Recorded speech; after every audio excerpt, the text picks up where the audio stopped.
News 18 India. नमस्कार, आदाब। आप न्यूज़ 18 इंडिया इस वक्त देख रहे हैं।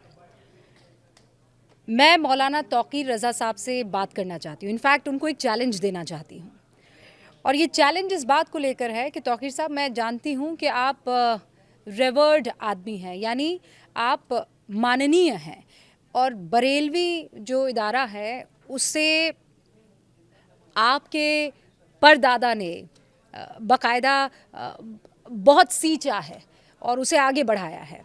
लेकिन तौकीर साहब, इस वक्त जो आप कर रहे हैं वो हिंदुस्तान के आइन के मुताबिक नहीं कर रहे हैं।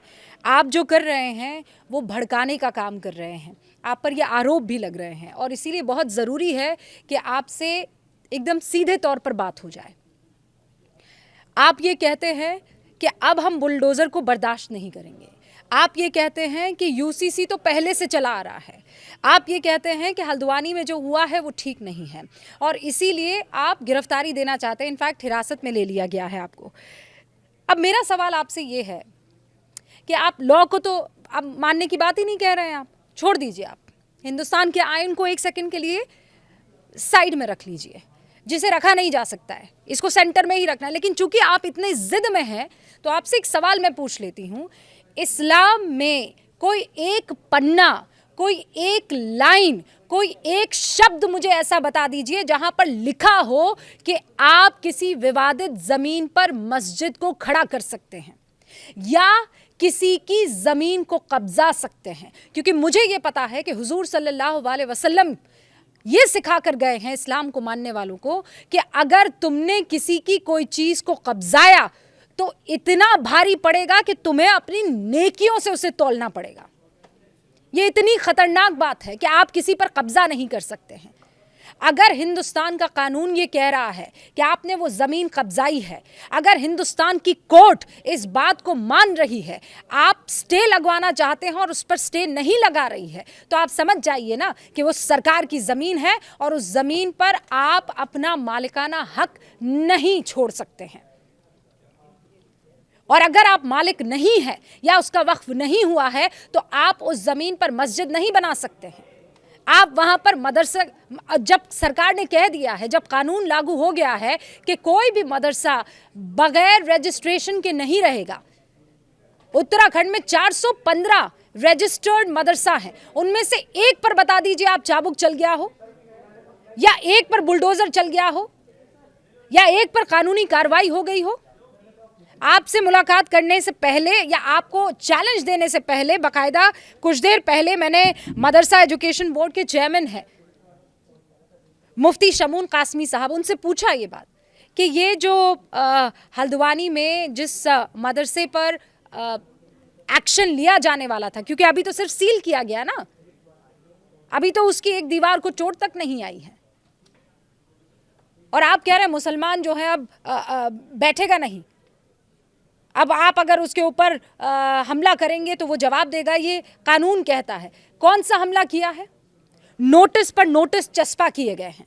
इतना वक्त दिया गया कि ये साहब जो हैं, जिनकी ज़मीन मलिक का बाग ये जो जानी जाती है, अब्दुल मलिक, इन्होंने बाकायदा अर्जी दी है कोर्ट में कि इस पर स्टे लगाया जाए, और कोर्ट ने उस स्टे से मना कर दिया है। तब जाकर वहां पर फोर्स पहुंचाई गई और पूरे इलाके को सील किया गया। आप मुझे ये बताइए कि उस इलाके में जो कि सिर्फ और सिर्फ मुस्लिम आबादी से भरा हुआ है, पेट्रोल बम कहां से आ गया? ये कौन सा कानूनी तरीका है?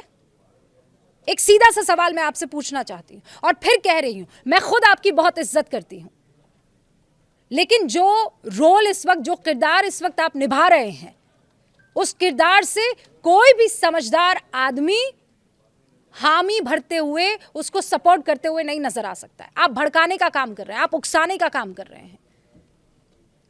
पुलिस ने अगर कानून को साइड में रखकर कोई काम किया हो, कोई गैर कानूनी काम किया हो, तो आप बताइए। यूसीसी आप कह रहे हैं पहले से ही लागू है, तो फिर अगर पन्नों में आज लागू हो गई है तो आपको किस बात की दिक्कत है? ज्ञानवापी पे आप कह रहे हैं कि मैं जमीन देने को तैयार हूं, आप मानसरोवर जो है लेकर आ जाइए। अरे आपके ईगो को थोड़ी यहां पर मसाज करने के लिए लोग बैठे हैं। मानसरोवर को जब लेना होगा ले लिया जाएगा। ज्ञानवापी डिस्प्यूटेड लैंड है। मैं फिर चैलेंज कर रही हूं आपको, आप मुझे बता दीजिए ना किस डिस्प्यूटेड लैंड पर मस्जिद बनाई जा सकती है और आपने मस्जिद बनाई, क्या अल्लाह की इबादत वहां पर की जा सकती है? क्या अल्लाह उस नमाज को कबूल करेगा? बताइए कहां, किस लाइन में आप मुझे समझाएंगे? रही बात हल्द्वानी की, वहां पर सवाल प्रशासन से होना चाहिए कि पूरा इंतजाम क्यों नहीं किया गया। जब आपको पता था कि वहां से बम बरसाए जा सकते हैं, गोलियां से आपके शरीर को छलनी किया जा सकता है, तो फिर क्यों पुख्ता इंतजाम नहीं किए गए थे? यूसीसी हो गया, लेकिन वहां पर एक मदरसा को, और ये साहब कौन है? अब्दुल मलिक। मैं दर्शकों को बता देना चाहती हूँ, अब्दुल मलिक, जो मलिक का बाग जो आप सुन रहे हैं ना, वो इलाका, अब्दुल मलिक शेरवुड से पड़ा हुआ इंसान है। बहुत सारी प्रॉपर्टी है उस शख्स की वहां पर, बहुत रसूखदार आदमी है।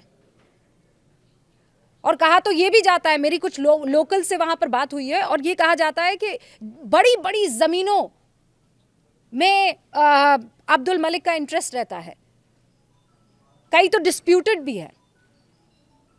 और ये मामला तो लंबा चल रहा है। 2007 में अब्दुल मलिक जो है वो ज़रूर कोर्ट के पास गए थे, और कोर्ट ने कहा था कि ये जो भी इलाका है, इस इलाके का कोई एक फाइनल कंक्लूजन निकालिए। नगर निगम से कहा था, वो नज़ूल पॉलिसी आप समझते हैं, मतलब नज़ूल वो इलाका होता है जिसको सरकार जो है समझ लीजिए ऐसे लीज पर दिया कि 100 साल के लिए, 90 साल के लिए, उसके बाद उसको रिन्यू किया जाता है, और अगर रिन्यू नहीं किया जाता है तो फिर वो प्रॉपर्टी नगर निगम की हो जाती है, वो सरकार की हो जाती है। इस केस में यही हुआ था। उसके बाद नगर निगम ने इसको ऐसे ही छोड़ दिया। अब वहाँ पर अब्दुल साहब ने क्या किया कि प्लॉट काट दिए उस ज़मीन पर, और फिर एक ऐसा स्ट्रक्चर खड़ा किया जिसकी मीनार नहीं थी, इस मस्जिद की मीनार नहीं थी, लेकिन वो मस्जिद कहलाती थी। शायद वहाँ पर जाकर पहले हरफ में नमाज भी पढ़ लेते हो, मुझे नहीं मालूम है। और नीचे मदरसा चलता था, और वो मदरसा ऐसा जिसे रजिस्टर नहीं किया गया था। उत्तराखंड सरकार ये चाहती है कि जितने भी मदरसे हैं वो सब के सब रजिस्टर्ड हों और उस मुताबिक चले कि वहाँ से पढ़ने वाला बच्चा, आप समझिए ना तौकीर साहब, आप कौम को समझा सकते हैं, आपको तो लाखों लोग सुनते हैं, आप इतने रसूख वाले हैं और आला हजरत से ताल्लुक़ रखने वाले हैं, आपकी बात को कोई नहीं, कौन ऐसा है जो ना सुनेगा। लेकिन आप अच्छी बातें बताने की बजाय चुनाव आते ही अचानक पॉलिटिकली एक्टिव हो गए। हल्द्वानी से बरेली की दूरी आपको पता है कितनी है? मैं दर्शकों को बताना चाहती हूँ, 80 किलोमीटर, 80 किलोमीटर। चुनाव कितने दूर हैं? मतलब 200 दिन से कम का वक्त बचा है।